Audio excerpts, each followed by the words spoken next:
Sonic has the super form. Protecting a door for someone. Shadow has the Chaos Blast mode and the Rings Come Off mode. There should be a switch. And Silver has the ESP mode. There is one character out of these three who I believe benefits the most from this project, and we have decided that that character is Silver. Although he's not my favorite character, it's actually Shadow. I know, super rare opinion. Silver is unique in this context. You see, he made his debut with this game, and he was supposed to be that next hedgehog that would sort of complete this trilogy of 3 main hedgehogs. So essentially this game is for Silver what Sonic Adventure 2 was for Shadow. But that potential was never realized, and that's due in large part to his first introduction. One thing Silver has going for this game that you won't find with Sonic or Shadow is the fact that 06 is the one game that really showcases all of Silver's abilities in the most detailed manner. Like, this game has a lot of variety for Sonic, but I mean, it's obviously not the one game where Sonic has the most abilities or like does the most things. And there's a ton of other games for Shadow where he's playable and you can do so much with him in other games.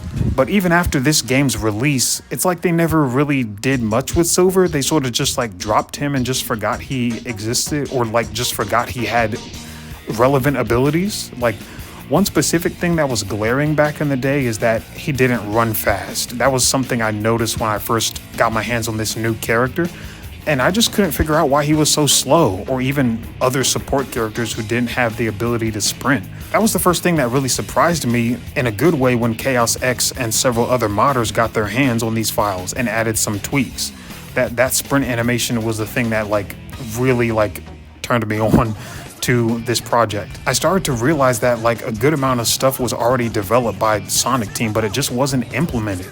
But like, although I will admit, even though Sonic's original gems were kind of broken, I do still wish that it was kind of like that for some of the gems. Like, for example, I do like the red gem, how it functioned in the original 06 off the shelf. For some reason, the P-06 version just slows everything down, and like, what's the point of that if Sonic slows down too? Like, it looks like everything else has been an improvement though, and I know that their goal is to make the gameplay balanced. I know it's kind of cheeky, but I do like the fact that there is still an option to use an infinite gauge for all the characters. At this point, I currently don't have the technological capacity to play this fan game, but one thing I would like to see is somebody playing Silver on Project 06 with an infinite gauge and watching him just zip around everywhere.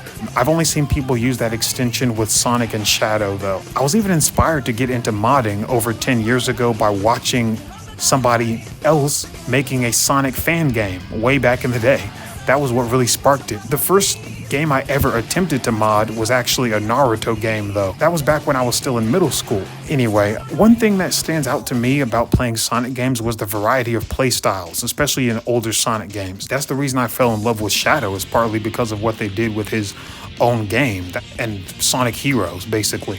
Spoiler, I actually never played Sonic Adventure 2. Shadow was a character that was similar, albeit still separate and distinct from Sonic.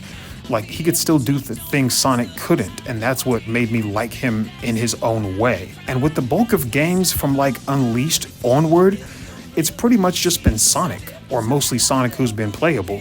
And that's one thing I feel has been missing that Sonic 06 offers. And I've heard some Sonic fans say they're actually okay with not too many playable characters. It's not a popular opinion, but I have heard a handful of Sonic fans who have been following the series for a long time who have said that. I don't know, I just like being able to play a lot of people. What can I say? One character I do really miss being able to play is Espio, but I'm really salty about Sonic Team because the only time I was able to play him was in Sonic Heroes, and I don't even think he's been playable in another 3D game. He might even be my second favorite, possibly due to the fact of how much I like Naruto. I mean, you watch these cutscenes from Sonic Generations and other modern Sonic games and stuff like that, and it's just a reminder that like Sonic Team knows these characters exist, but like won't really implement them anymore. And I don't know what led to that decision, but I mean, I am glad that a game like Sonic 06 existed. Like this was like the last time you could really do almost anything and everything with like more than like 3 or 4 different characters, or at least more than Sonic and Shadow. But I'm not saying every Sonic story has to require us to play as everyone, but I would like us like to be able to use cool abilities and unique stuff the way that Sonic 06 has in their extended files, the way that everyone is just built so differently. Like all these characters that have been playable throughout the series, even if it's just if they make a new game, like just putting these characters even as an option for a side story or something like that, and they have their own stage that goes with their moveset, like that would be great. That's pretty much what I like about Sonic P-06.